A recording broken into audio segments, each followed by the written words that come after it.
to describe to you some of the ideas that I've gotten for what I should do with my wheelchair for Halloween. Now, this past year, the ideas were decorate it as a tank with a turret and all, along with put a horse onto the front and pretend to be a chariot racer. And then, my personal favorite, put a seat onto the side and you and I could pretend to be in a biker gang. I can't help but say, though, the best ideas have come from my closest friends. When they say that they're going to buy me a pair of goggles, strap a V8 to my wheelchair, and allow me to drive myself to school. You know, as one does. But joking aside, the people in my life, even those whom I hold most dear, see me as different. Different in a good way or a bad way. More likely the former, but that separation is still there. I actually hear it most from children whenever I'm in line at the grocery store and I hear the child behind me whisper to his mother, "Why is he like that?" And I can hear the hesitation in her voice when she responds with something along the lines of, "Because he's special." So even though children are the only ones who are so blatant about it, I know that everyone's curious. But the fact of the matter is, I really don't mind. I'm perfectly fine with telling people why I'm like this, how I got to be like this. So let me start off with a show of hands. Raise your hand if you've ever heard of a group of diseases known as muscular dystrophy. All right, so a lot of you, and that's quite common, almost as common as the diseases. 1 in every 40 people is a silent carrier of the SMA gene. Spinal muscular atrophy, or SMA, is what I have. And it's very unique in terms of when it starts to affect the patient. The worst form is SMA type 1, and that is when an infant can make it no past 12 months of age or 12 months of life before their respiratory system just gives up. The most benign form would be SMA type 4, in which a patient won't even know they have it or won't see any symptoms, that is, until 30 or 40 years of age, and their life expectancy is unaffected. I fall right in the middle with SMA type 2. That basically means I've never been able to walk, I have difficulty swallowing effectively, and my respiratory system has been affected. As for my life expectancy, that can fall anywhere between 15 years of age all the way up until 46 years of age, the longest reported case of SMA type 2. So unfortunately, that means I'm going to have to get to that bucket list sooner. I mean, doing a wheelie on top of Mount Everest just might have to wait until the next life. Ah, man. And we know my respiratory system has been affected by this disease. In fact, I try to counter it all I can. For example, I've been singing all my life. Most of my high school career has been spent in this very room, learning music, rehearsing it, and performing it. And that has tremendously increased my breathing control. More recently, I've been pushing myself towards doing a lot of public speaking because it's not only good for your self-confidence, but breathing control as well. Who knew? But whatever I try to do to counteract it, I just can't shake the fact that my life will be cut short. And I know what you're thinking. God, Peter, way to hit us in the face with sadness. And you're right. It's grim talking about your own mortality. And that's why I find it so easy to talk about, though, because I don't ever let it stop me. A lot of people would think because their life is so different from my own, that would be enough for me to just spiral into depression. But that's never been the case. Let me give you an example. So for my fine arts credit this year, I'm taking a film class.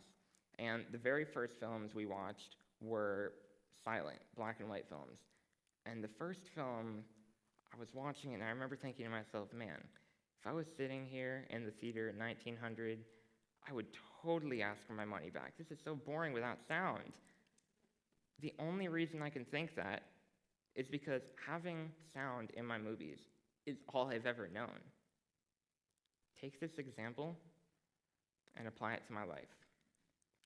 A lot of people mention how they would never even think of being in my situation. They wouldn't be able to cope. And they think the same, or they think that I believe the same, but that's never been the case. I've never felt bad for myself because this is all I've ever known to be life. To me, this is life. But that doesn't mean I don't ever acknowledge my disability. Being humble is one thing, being ignorant is another. For example, every time I try to make plans with friends, it always starts out the same with, will I be able to get around your house? Or is there a step to get into your door? More importantly, in my educational career, every year starts out with me asking and emailing all of my teachers saying, is it okay if I type all of my assignments? Simply because of my inability to write more than half of a page before my hand goes limp.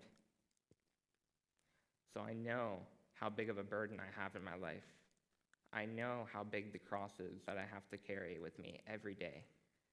And yet, I can't help but think that this burden has only made me stronger in how I walk with my friends during their darkest days.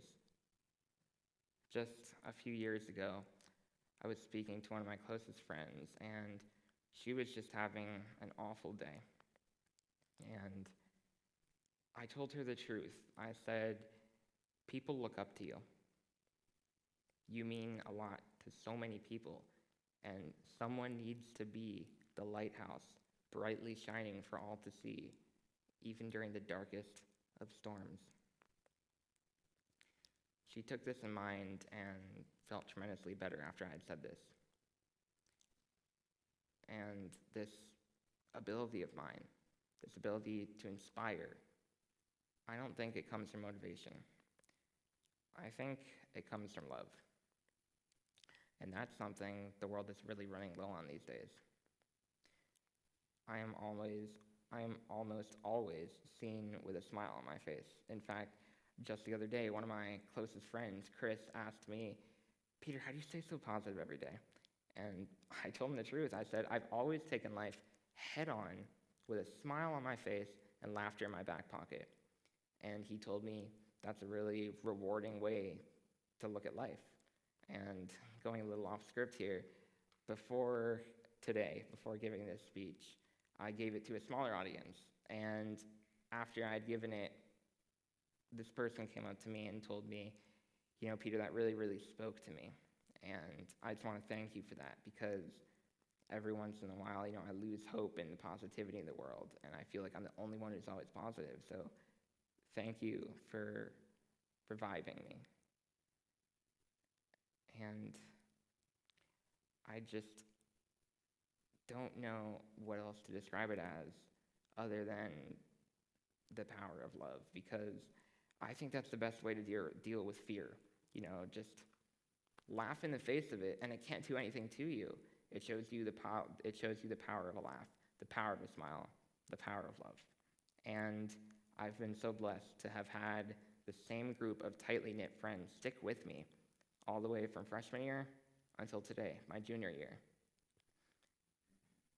So that's the reason that I am the way that I am. The people in my life, my family, my friends, my teachers, everyone.